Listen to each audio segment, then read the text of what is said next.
Olá, bom dia para você, seja bem-vindo a essa edição. Nós estamos ao vivo, chegamos naquele nosso horário de sempre, 8 horas, 31 minutos. Já começo te lembrando mais uma vez nessa semana que hoje é o dia que anuncia a chegada dos merecidos dias de descanso, mas dessa vez, gente, realmente sextou. Porém, estamos cheios de notícias para compartilhar, é claro, com você. Vamos juntos conferir os assuntos que estão em destaque no Brasil e no mundo nesse 3 de maio. Abro para você o nosso cardápio de notícias. Enchente na região central do Rio Grande do Sul já é a maior desde 1941. Rio Guaíba pode chegar a 5 metros. Os temporais que atingem o estado desde segunda-feira provocam um cenário de guerra, como nessas imagens que você acompanha agora. E por falar em eventos extremos, o Brasil registra recorde de incêndios florestais entre janeiro e abril. Protestos pró-Palestina continuam a ganhar força. Agora, estudantes mexicanos é que reforçam esse movimento. E ainda, bióloga colombiana analisa os sons das profundezas da Antártica. O objetivo é estudar o comportamento da vida marinha. Viu só como estamos cheios de notícias para compartilhar com você? É a partir de agora, portanto, vamos juntos. As fortes chuvas que atingem o Rio Grande do Sul já causaram a morte de 32 pessoas e provocaram o transbordamento de rios de todo o estado. O rio Guaíba pode chegar aos 5 metros, ultrapassando o recorde de 1941. Vamos ver. A Defesa Civil colocou a maior parte das bacias hidrográficas do estado com risco de elevação das águas acima da cota de inundação. No rio Guaíba, em Porto Alegre, o nível da água já passou dos 3,5 metros e pode passar 5 metros ainda nesta semana, superando a cheia de 1941.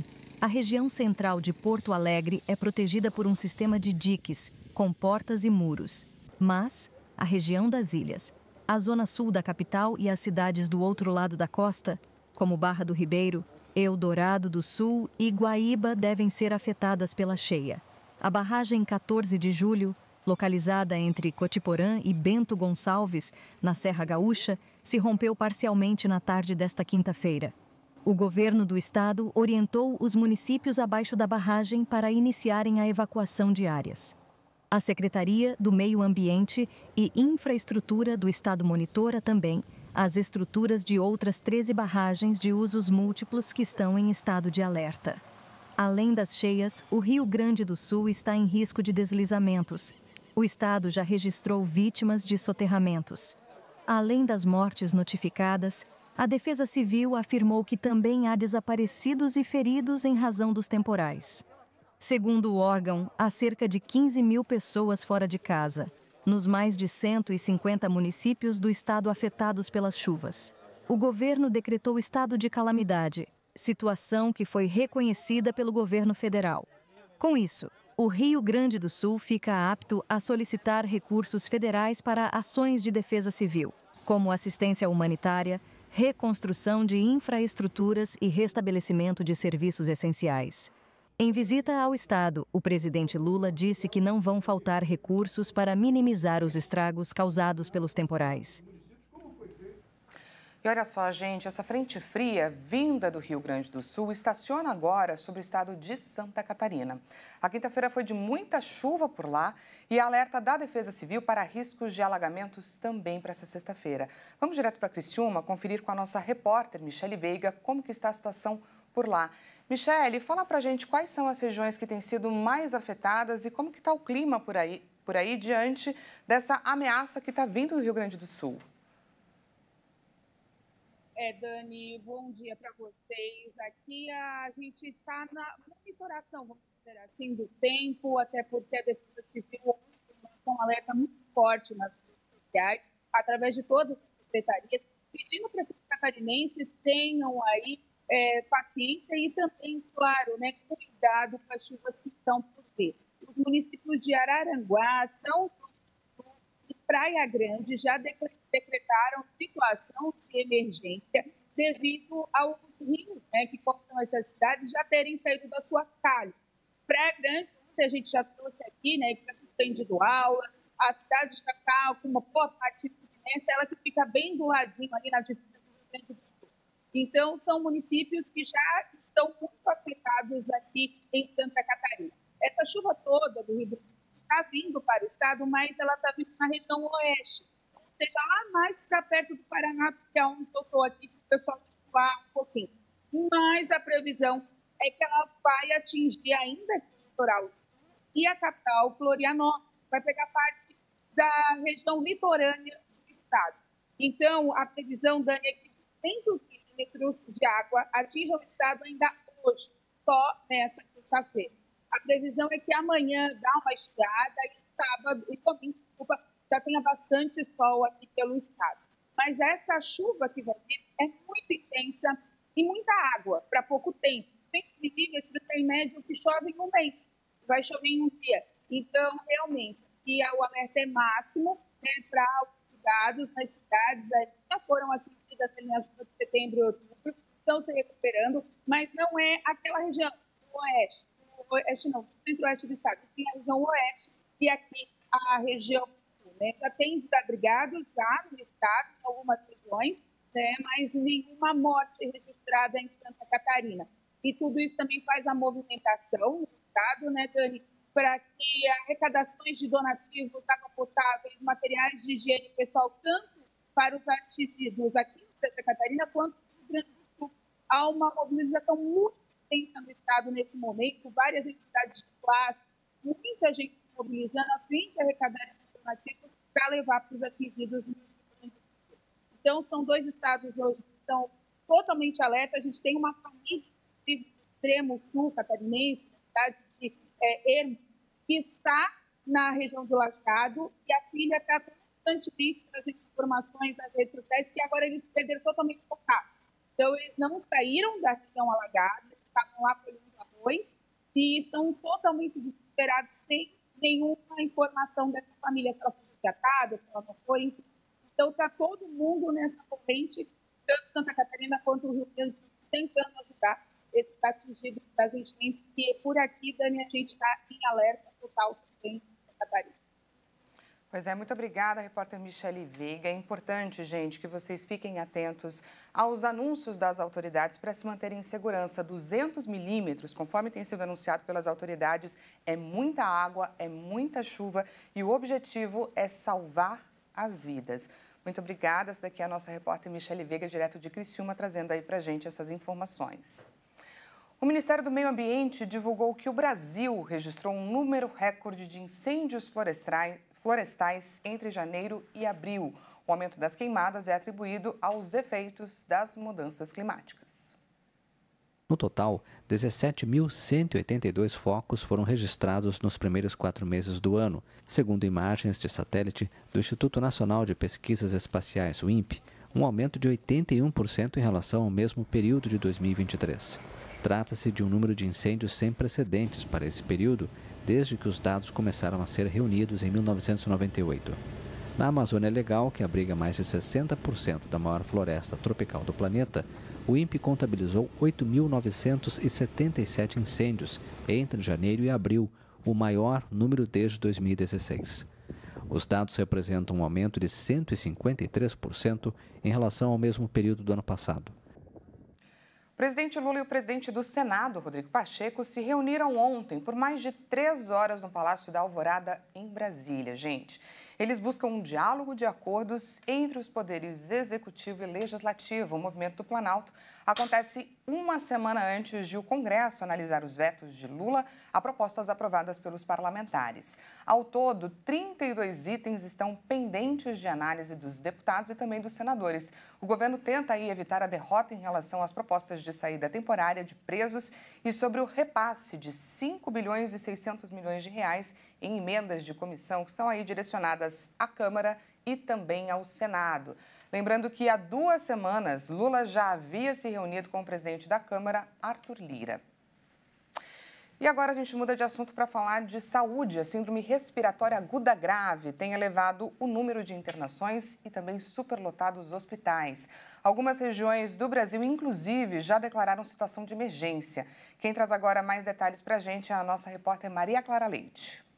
Aqui na capital paulista já faz alguns dias que hospitais públicos e particulares vêm enfrentando superlotação devido ao aumento de internações por doenças respiratórias.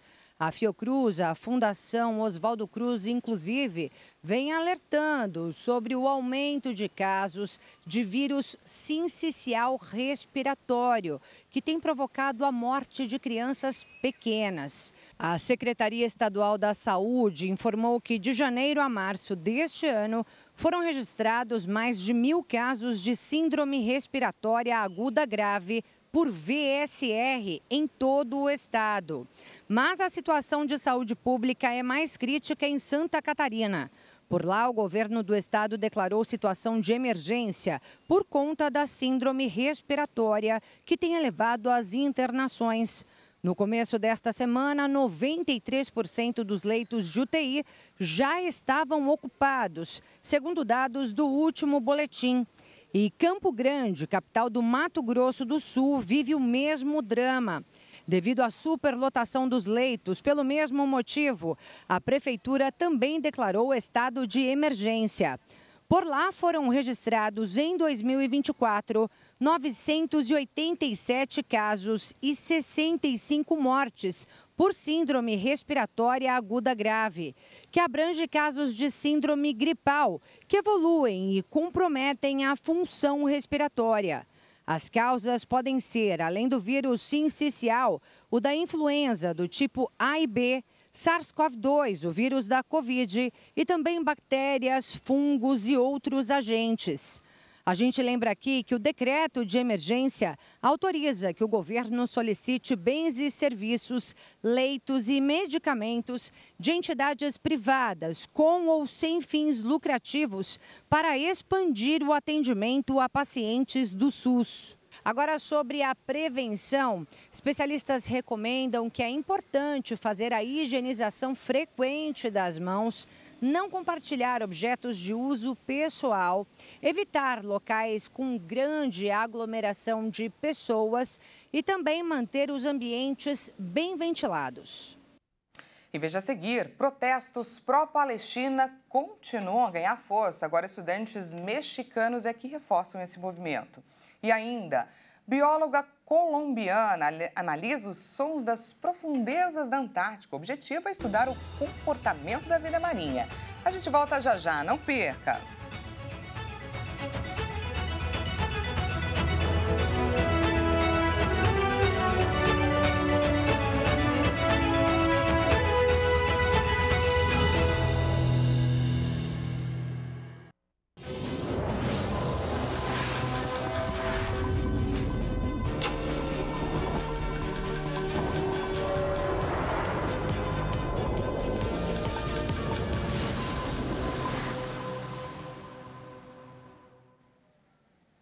Seja bem-vindo mais uma vez, nós estamos de volta com mais notícias dessa sexta-feira para compartilhar com você.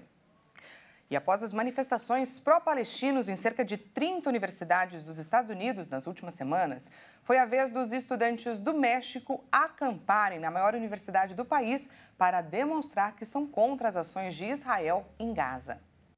Dezenas de estudantes da Universidade Nacional Autônoma do México montaram um acampamento em protesto contra a ofensiva militar de Israel na faixa de Gaza. Manifestantes também afirmam que organizaram os atos em solidariedade aos protestos nos Estados Unidos. Acredito também que é em apoio a nossos irmãos que estão sendo reprimidos com violência na França, na Alemanha e nos Estados Unidos, em várias universidades dos Estados Unidos. É justamente o que buscamos aqui, como um efeito dominó. Mais de 30 universidades nos Estados Unidos registraram protestos pró-Palestina, o que colocou os centros de ensino sob as atenções do debate público. Autoridades universitárias americanas buscam equilibrar o direito à liberdade de expressão com as acusações de que os atos disseminam antissemitismo.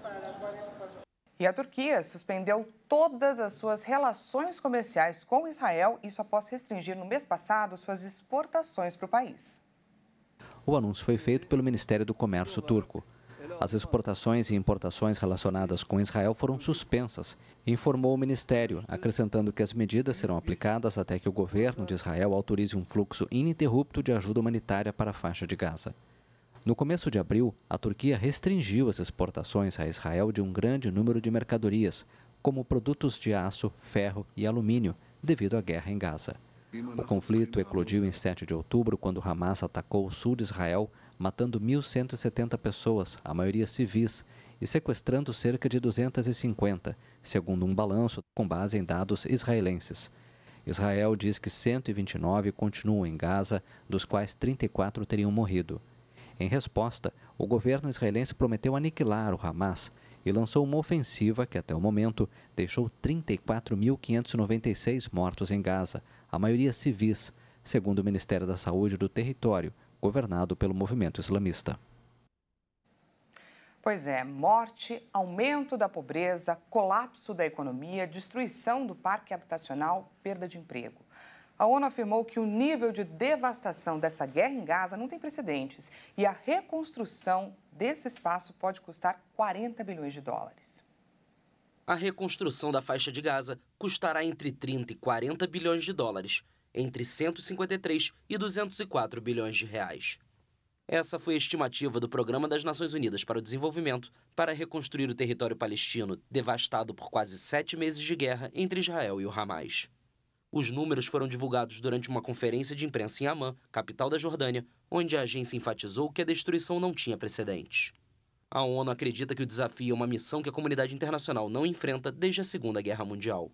De acordo com o PNUD, se a reconstrução for realizada através do processo normal, poderá levar décadas. A ofensiva aérea e terrestre de Israel contra Gaza deixou até agora 34.596 mortos, a grande maioria civis. Os números são do Ministério da Saúde do governo do Hamas no território palestino. Chuvas continuam causando muitos transtornos nos Emirados Árabes Unidos, onde escolas e escritórios permanecem fechados. O aeroporto do país desértico, inclusive, foi obrigado a cancelar os voos. Os Emirados Árabes Unidos sofrem com chuvas torrenciais. Várias partes do país desértico foram atingidas por uma tempestade com ventos fortes e que provocou bolsões d'água em algumas áreas. Houve registro de inundações em partes do centro financeiro de Dubai e o tráfego ficou lento nas estradas. O aeroporto da cidade, o mais movimentado do mundo em tráfego internacional de passageiros, cancelou 13 voos e desviou 5. Muitos voos atrasaram. As escolas realizaram aulas online e os escritórios do setor público fecharam. Apesar dos novos transtornos, o fenômeno não igualou o de 16 de abril, quando foi registrado um recorde de 25 centímetros de chuva, que deixou 4 mortos. Na ocasião, as principais estradas ficaram bloqueadas durante dias e houve cancelamento de mais de 2.000 voos. Segundo a rede de cientistas World Weather Attribution, é muito provável que as chuvas registradas na região tenham sido causadas pelo aquecimento global.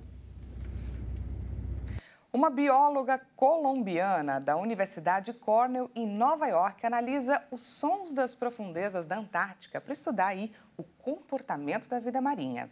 Andrea Bonilla afirma que escuta zumbidos impressionantes que soam, gente, como naves espaciais típicas de um filme de Star Wars. Em meio ao imponente oceano e blocos de gelo, uma bióloga colombiana prepara um microfone potente para registrar os sons nas profundezas da Antártica. Com o hidrofone, a cientista busca entender os padrões de comportamento dos mamíferos marinhos durante o inverno austral, época em que a região se torna quase inabitável. O hidrofone está programado para gravar de 0 Hz até 128 kHz. Isso significa que poderemos registrar sons de movimentos telúricos ou movimentos sísmicos, gelo, as grandes baleias que vocalizam em baixas frequências. Andrea Bonidia e outros cientistas têm uma dupla tarefa: coletar os hidrofones que foram deixados no ano passado por uma missão turca para análise e utilizar novos equipamentos. Espécies aqui têm um som impressionante, literalmente como Star Wars. Elas parecem naves espaciais. Pouquíssimos ouvidos têm o privilégio de monitorar esse tipo de espécie.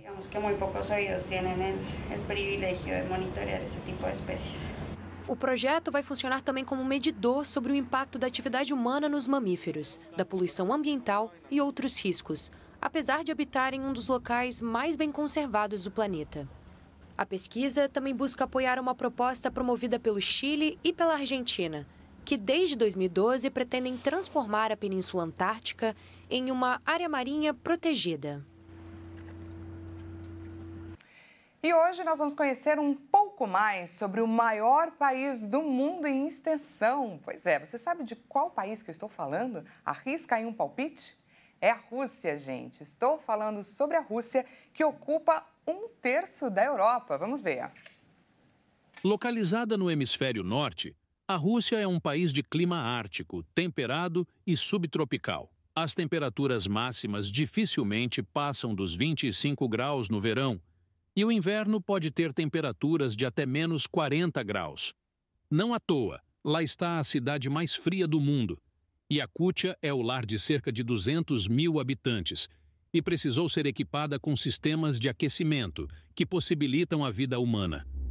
Apesar do ambiente hostil, há outros atrativos naturais. O local é rico em ouro, diamantes e outros minerais que atraem pessoas e indústrias. O país é muito conhecido pelo balé, uma dança muito famosa na Rússia que atrai bailarinos do mundo inteiro. Com um alfabeto próprio, o país tem muitas belezas e muitas opções para quem deseja conhecer. Bom, e como de praxe, já que estamos falando da Rússia, vamos usar a tecnologia para espiar como está essa sexta-feira em algum cantinho por lá? Do Brasil, gente, vamos direto para Moscou, a capital do maior país do mundo.